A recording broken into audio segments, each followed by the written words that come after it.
Assalamualaikum warahmatullahi wabarakatuh. Selamat pagi. Perkenalkan, nama saya Arif Nurul Yahya dari Prodi Pendidikan Ekonomi Uniswed Semarang.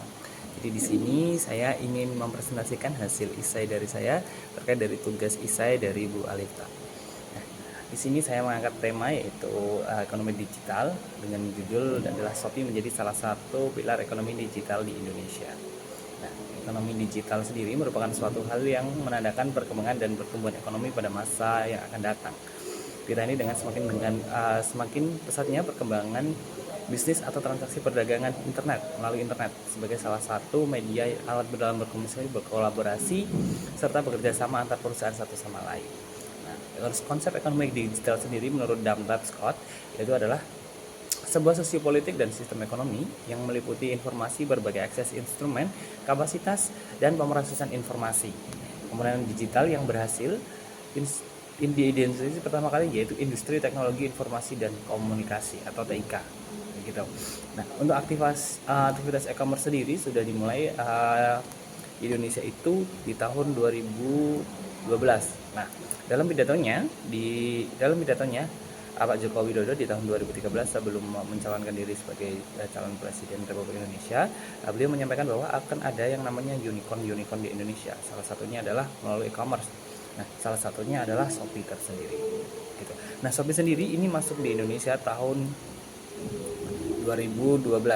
Nah, awalnya memang Shopee adalah menjadi wadah bagi UMKM dan untuk mempermudah bagi masyarakat kalangan menengah ke bawah untuk bisa melakukan jual beli atau transaksi. Nah, kemudian menurut Sastika sendiri, Shopee melakukan jual beli online berbasis aplikasi mobile yang sedang berkembang di negara Indonesia. Nah, secara resminya Shopee masuk negara Indonesia itu yaitu di tahun 2012. Kemudian ada berbagai fasilitas Shopee tentunya yang memudahkan bagi para penjual dan pembeli. Contohnya adalah fitur chatting yang paling jelas, yaitu untuk adanya negosiasi secara langsung melalui chatting. Jadi tidak bertemu secara langsung, namun bisa berkomunikasi melalui aplikasi Shopee melalui fitur chatting. Nah, kemudian ada yang namanya fitur tawar sama. Jadi mungkin di aplikasi Shopee ini lebih memudahkan untuk para penjual dan pembeli untuk bisa menentukan harga. Contohnya nanti misalkan dari Shopee misalkan beli produk dari harganya yang awalnya 50.000, kemudian ada tawar menawar dan akhirnya mentok di harga 30.000. Itu lebih simpel dalam segi tawar menawar, itu termasuk salah satu fitur yang ada di Shopee. Nah, di Indonesia sendiri ekonomi digital memang saat ini sedang berkembang. Contohnya adalah dari produk-produk UMKM sekarang, dan kemudian dari program kerja dari pemerintah yang memang menginginkan bahwa UMKM menjadi salah satu tombak dari perkembangan ekonomi di Indonesia sendiri. Nah, namun bagaimana jika pertumbuhan ekonomi digital Indonesia ini melalui UMKM?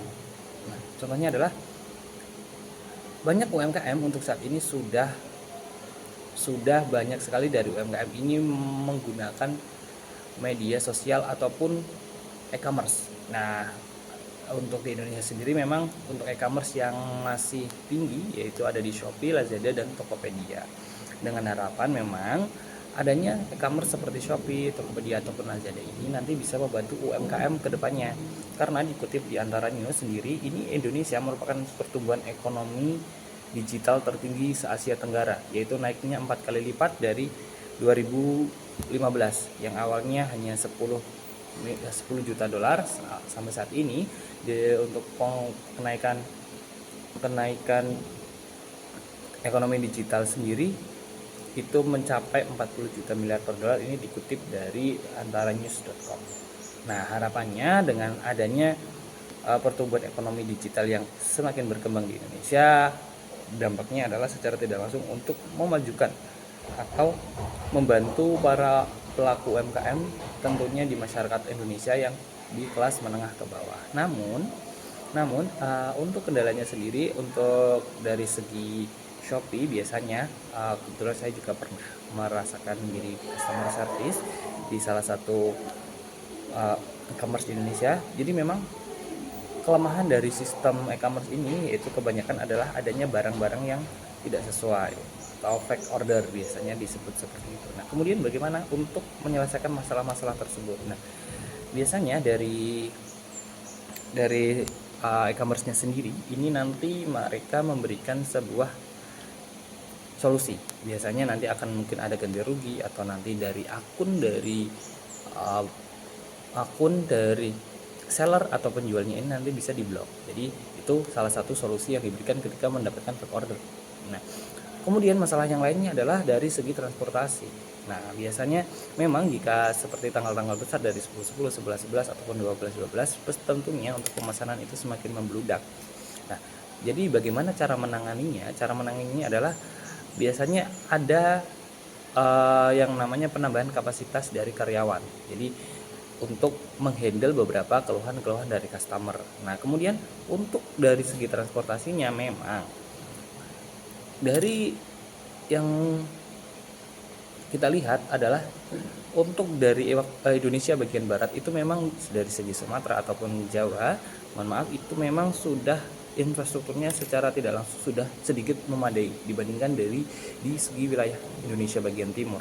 Contohnya dari Papua, Maluku ataupun NTT itu masih jauh dari kata layak untuk dari segi jalan ataupun transportasinya. Nah, namun hal ini sudah ditangani dari beberapa proses. Contohnya dari zaman pemerintahan era sekarang itu memang sudah dibangun banyak sekali jalan-jalan lintas antar provinsi. Nah, ini akan sangat membantu sekali dalam segi pengiriman. Artinya hal ini akan meminimalisir untuk terjadinya yang namanya gagal kirim, bahkan keterlambatan pengiriman dari sisi jasa kirimnya. Nah, dari sisi lain juga nanti akan ditambahkan yang namanya outlet atau nanti di pos-pos dari jasa kirimnya per kecamatan. Jadi biasanya memang contohnya nanti di kecamatan Jatingalah nanti ada beberapa pos untuk meletakkan barang-barangnya, atau nanti ditambahkan dari